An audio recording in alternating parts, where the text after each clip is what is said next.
Hey guys, my name is Gabby and welcome to my channel if it's your first time here, and if you're returning, thank you so much and welcome back. So guys, I felt like I needed to do this video. I don't know why, but I'm just following that intuition and I'm doing it. This video is about what not to do. It's common sense.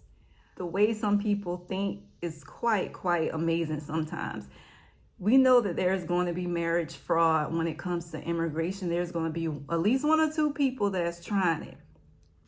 And I'm like, it's just funny to me how people think that they are so smart. They are smarter than USCIS. These people are trained to look for people like that, okay? So I'm just going to read this story to you guys, all right? So let's go ahead and jump into the story. Jury convicts leader of marriage fraud ring and two others.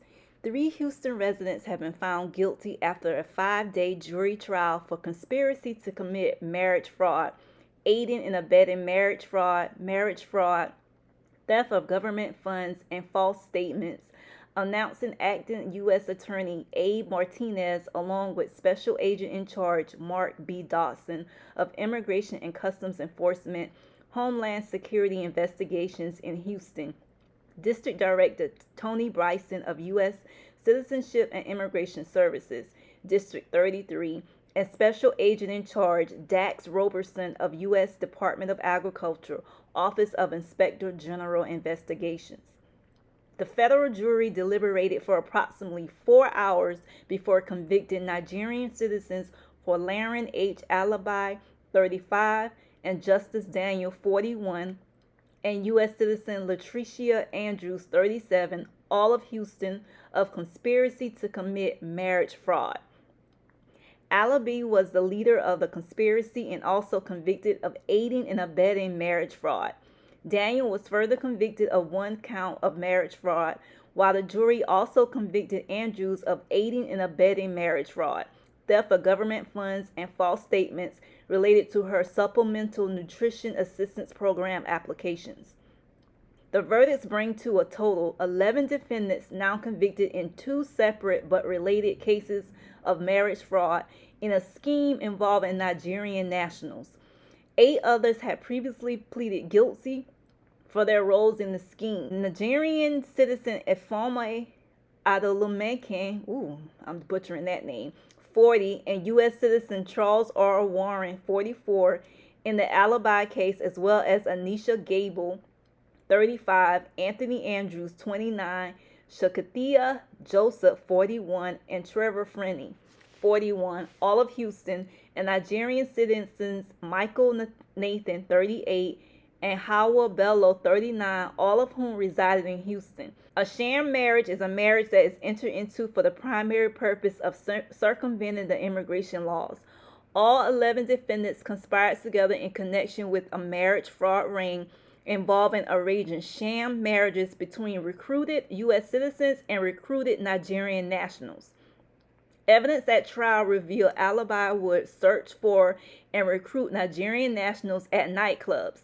The defendants would pay U.S. citizens for entering into fraudulent marriages to Nigerian nationals who had originally entered the country on tourist visas. The conspirators would then complete immigration documents and falsely submit them to CIS to obtain legal permanent resident status. As part of the conspiracy, the defendants would take stage photographs of themselves as a couple for documentation of an allegedly meaningful relationship. The conspirators will also coach the recruits and or the national foreigners on what to say when questioned or interviewed by law enforcement or immigration officials about the legitimate nature of the marriages. At trial, the government presented evidence that Alibi recruited Nigerian nationals, including Daniel, to enter into sham marriages with U.S. citizens to deceive immigration authorities and ultimately gain lawful permanent status in the United States. The evidence proved Daniel did knowingly marry Andrews, a U.S. citizen, for the purpose of evading any provision of the immigration laws of the United States. At the time of this conspiracy, Alibi and Daniel were citizens of Nigeria and had entered the U.S. temporarily on non-immigrant visas.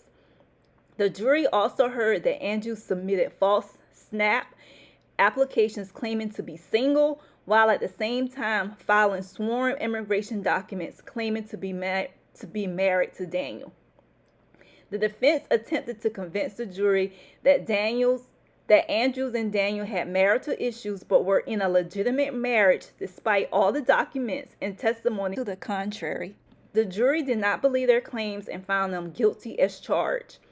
Each defendant faces up to 5 years in federal prison and a possible $250,000 fine on the conspiracy and marriage fraud counts.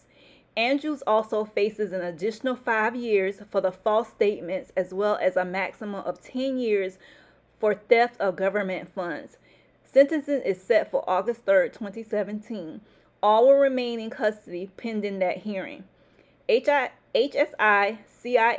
Fraud Detection and National Security Directorate conducted a joint investigation along with the Department of Agriculture Office of the Inspector General. The agencies worked together on the Document and Benefit Fraud Task Force, which was established to combat these types of crimes, where fraudulent representations are made to multiple government agencies. Assistant U.S. Attorneys Rick Bennett and Julia Sherrill prosecuted the case. Crazy, right? And this is just one of many. There's a couple of more stories on the news page on USCIS's website as well that I didn't read to you guys. So just head over. I'll leave the link if you're interested in reading it. There's cases from 2017 up until now, the most current one for 2023. So yeah, people are trying it. Trying it, I tell you. All right, guys. So I just wanted to share this. Like, please, just don't do it. Like, it's not worth it. You might know somebody, a friend of a friend, a cousin of a cousin that was able to do it with no problems. Cool, they got by. But that doesn't necessarily mean that you're going to be able to do it without issue. And perhaps, maybe you are in the process of doing it and you got through and there's no problem. You don't know what's going to come up later. This is a government agency. Its brother or sister is the IRS. You know the IRS can wait years later to come back and knock on your door and be like, hey, you remember in 2001 when you didn't submit your taxes, blah, blah, blah. Hey, we coming to collect on that. So to me, it's just not worth it. You know, you're an adult. You do your life the way you want to do it or whatever. But I'm just sharing this information that, yes, there's people out there trying it and there's people out there getting caught and going to jail. You don't know how your luck is going to be, so why even chance it? Anyway, just wanted to share that. For those of you who are doing this the authentic way, you're in genuine relationships, you have nothing to worry about, honey. I just wanted to share this information with those of us who maybe contemplated it. Like, please, don't. All right? So I just wanted to share that. If you haven't subscribed to the channel, please subscribe. Love to have you be a part of the family. Thanks so much for watching. Don't forget to like, comment, and subscribe to the channel. And I'll see you guys in the next video. Bye.